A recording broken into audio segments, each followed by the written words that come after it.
49 అంటే సంతానం, 49 అంటే సంతోషం. 49 ఆంధ్రప్రదేశ్, తెలంగాణ. చూద్దాం. భద్రాద్రి కొత్తగూడెంలో ఈదురుగాలులు బీభత్సం సృష్టించాయి. కొత్తగూడెం నగరంతో పాటు పలు గ్రామాల్లో బలమైన గాలులు వీచాయి.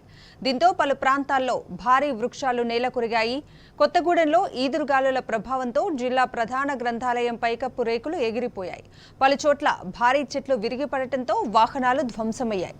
దీంతో కమ్యూనికేషన్ వ్యవస్థకు అంతరాయం ఏర్పడింది. కరెంటు సరఫరాను పునరుద్ధరించే పనిలో నిమగ్నమయ్యారు సిబ్బంది.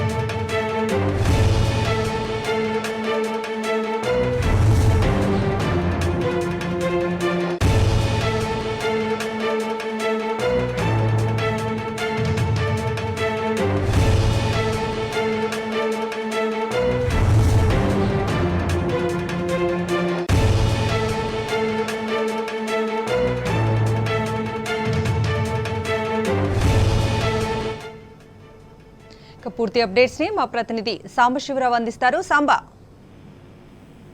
భద్రాద్రి కొత్తగూడెం జిల్లాలో గాలివాన బీభత్సం సృష్టించింది. భద్రాచలం, కొత్తగూడెం అట్లాగే పాల్వంచ పట్టణాల్లో ఉన్నట్టుండి ఒకసారిగా కురిసినటువంటి భారీ వర్షం, గాలివాన బీభత్సం అయితే చాలా దారుణంగా ఉన్నటువంటి పరిస్థితి కనపడుతోంది. కొత్తగూడెం పట్టణంలో వీచినటువంటి ఈదురు గాలిల ప్రభావంతో ఒక భారీ వృక్షం రైల్వే స్టేషన్ సమీపంలో ఆటో మీద పడిపోవడంతో ఆటో అంతా నజ్జునుజ్జు అయిపోయింది. చాలా వాహనాలు గాలికి నిలబడలేని పరిస్థితి అంతగా ఈదురు గాలులు వీశాయి. అట్లాగే భద్రాద్రి కొత్తగూడెం జిల్లా భద్రాచలంలో కూడా ఇదే పరిస్థితి కనిపించింది. పెద్ద ఎత్తున ఈదురు గాలులు వీయడంతో అనేక చోట్ల విద్యుత్ స్తంభాలు నెలకొరిగాయి. చెట్ల కొమ్మలు విరిగి రోడ్ల మీద పడినటువంటి పరిస్థితి కనిపిస్తుంది.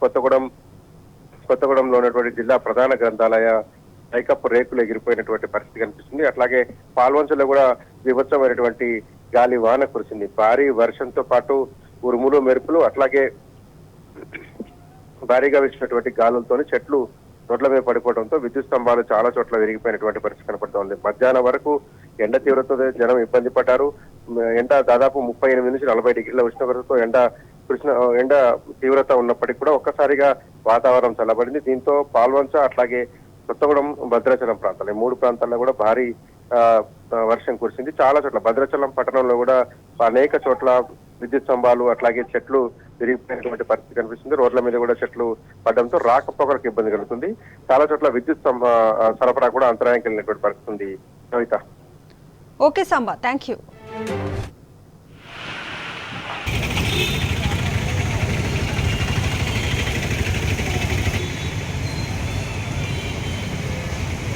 బయట ఆగింది కదా.